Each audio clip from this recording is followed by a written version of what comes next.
राधे राधे दोस्तों, जय श्री कृष्णा। आज हम आपके समक्ष एकादशी का व्रत क्यों रखा जाता है यह वीडियो लेकर आए। एकादशी का व्रत हमारे कथावाचक वृद्धजन और ज्ञानी पुरुष कहते हैं, भाई एकादशी का व्रत रखो। बच्चों से भी कहते हैं एकादशी का व्रत रखो, बूढ़े पुरानों सबसे कहते हैं। जो मध्यम उम्र के व्यक्ति हैं उन सबसे कहते हैं कि एकादशी का व्रत रखना चाहिए। क्यों रखना चाहिए, इसका रीज़न क्या है कि एकादशी का व्रत जो व्यक्ति नहीं रखता है वह एकादशी के दिन पापों को ग्रहण करने का उसे फल प्राप्त होता है, उसको पातक लग जाता है। पद्म पुराण में भी आया है, एकादश्याम दिने योन्यम भुंक्ते पापम भुनक्ति शः इह लोके च चांडालो मृतः प्राप्नोति दुर्गतिम। पद्म पुराण के इस श्लोक में बताया है कि एकादश्याम दिने योन्यम भुंक्ते योन्यम भुनक्ति शः, अथवा अर्थात कि एकादशी के दिन जो भी भूल से, गलती से, कैसे भी अगर अन्न को ग्रहण करता है तो उसका परिणाम क्या होता है, यह लोके च चांडालो, वह जीते जी चांडाल के समान होता है और मरने के बाद उसकी दुर्गति हो जाती है, वह नरक आदि लोक में गिरता है, नरक लोक में जाता है। क्यों जाता है, इसका कारण क्या है? इसका कारण यह है कि इस पृथ्वी को बने लगभग 1 अरब से ज़्यादा कुछ वर्ष हो चुके हैं और तीर्थ पृथ्वी के प्रारंभ से ही है। जब प्रारंभ में ही पापी जन तीर्थों में जाकर अपने पाप छोड़कर आने लगे, गौ हत्या हो जाए, वहाँ गए इलाहाबाद में गंगा जी स्नान किए, अपने पाप वहीं छोड़कर अपने घर।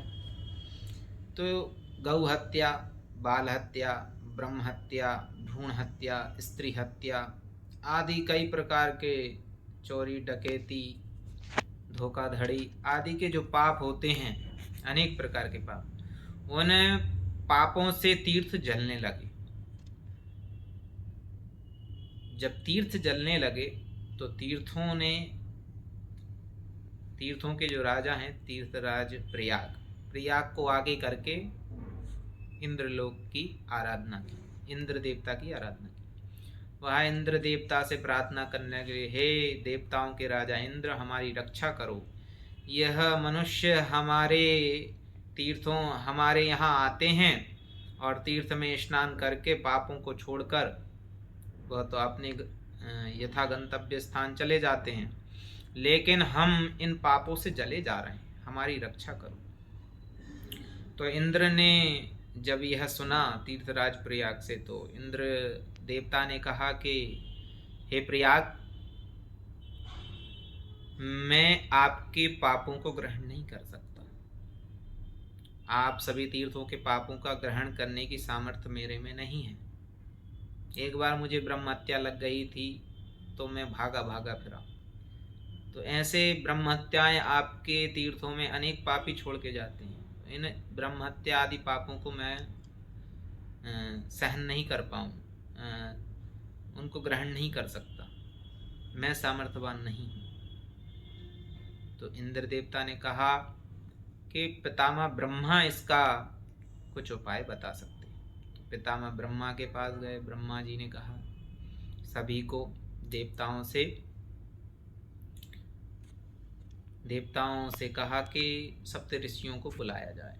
जब सप्त ऋषि आए तो सप्त ऋषियों के सामने यह प्रश्न रखा कि इन तीर्थों की कैसे रक्षा की जाए पापों से। तो सप्त ऋषियों ने पद्मासन लगाया और ध्यान दृष्टि से उन्होंने क्या देखा कि इस कल्प में ऐसी समस्या आई है, तो पिछले कल्प में क्या हुआ था। पूर्व मकल्प यदिवंच पृथ्वी चांत्रिक्ष, पिछले कल्प में पृथ्वी पर क्या व्यवस्था की गई थी। तो देखा सप्त ऋषियों ने कि पिछले कल्प में तीर्थों को पावर दिया गया, शक्ति दी गई। कैसी शक्ति कि तीर्थ 15 दिन में पापों को इकट्ठा करके, जो पापी स्नान करने आते हैं तीर्थों में पाप छोड़ के जाते हैं, वह तीर्थ 15 दिन में पापों को एक साथ करे और एकादशी के दिन उन पापों को अन्न में छोड़ दे। जो जो एकादशी के दिन अन्न खाएगा वह उन पापों को भक्षण कर जाएगा। तो तीर्थों की भी रक्षा हो गई और एकादशी का जो प्राणों में महत्व आया है, उस एकादशी का महत्व भी बढ़ गया। तो शास्त्र में यह बात इसलिए लिखी गई है, एकादश्यम दिने योन्यम, कि भाई अगर एकादशी के दिन अन्न खाता है तो वह इह लोके च चांडालो मृतो दुर्गति मापनुयात्। एकादशी के दिन अगर आपने अन्न खाया तो आप जीते जी चांडाल हो जाएंगे। क्यों का चांडाल हो गए? क्योंकि आपने ब्रह्म हत्या, गौ हत्या, भ्रूण हत्या, स्त्री हत्या, चोरी, डकैती, अनेक प्रकार के पापों को भक्षण कर लिया अन्न के रूप में। एकादशी के दिन अगर आपने अन्न खा लिया तो उन पापों को आपने भक्षण कर लिया। अब यह लोक में तो आप चांडाल हो गए और मरने के बाद दुर्गति होगी, स्वाभाविक है। क्योंकि आपके ऊपर जब पापों का प्रभाव ज्यादा रहेगा तो आप नरक में जाएंगे ही। कोई भी व्यक्ति हो, मनुष्य में ब्राह्मण हो चाहे हम ही क्यों ना हो, अगर हम भी एकादशी के दिन अन्न खाना प्रारंभ कर दें, हम तो एकादशी का व्रत रखते हैं, अन्न नहीं खाते उस दिन, भले ही फलाहार खूब पेट भर के कर लें, खूब जल पी लें, खूब फल खा लें, खूब फलाहारी चीज़ें को भक्षण कर लें, लेकिन अन्न नहीं खाते। क्यों नहीं खाते हम? इसलिए नहीं खाते हैं कि हमारे गुरुदेव ने हमें बताया है कि भाई एकादशी के दिन अन्न खाने से वह जीव जीते जी चांडाल होता है, मरने के बाद उसकी दुर्गति हो जाती है, वह नरक आदि लोकों में जाता है। तो आप सभी सनातन धर्मियों से मतलब नहीं है, सभी मनुष्य मात्र को, मानव मात्र को एकादशी का व्रत अवश्य ही रखना चाहिए, भले ही वो बालक हो। वैसे शास्त्र में 2 बातें और कही गई हैं कि व्रत 5 साल से नीचे के जो बच्चे होते हैं वह व्रत ना रखें तो कोई दोष नहीं है, यह शास्त्र की आज्ञा है। और 80 साल से जिनकी एज ऊपर हो चुकी है वह भी व्रत ना रखें तो कोई हर्ज नहीं है, रखें तो अच्छा है, ना रखें तो कोई पाप नहीं है। इन 2 एज वालों को, बालकों को 5 साल से नीचे और 80 साल से ऊपर वाले वृद्धजनों को व्रत की छूट है, सभी व्रतों की। आपने एकादशी का व्रत क्यों रखा जाता है इस विषय में जाना। अगर हमारी वीडियो को आपने अधिक से अधिक लोगों में शेयर करना है आपको, और हमारे चैनल को सब्सक्राइब नहीं किया तो सब्सक्राइब करें एवं बेल आइकन दबाएं। जय श्री राधे, जय श्री कृष्ण।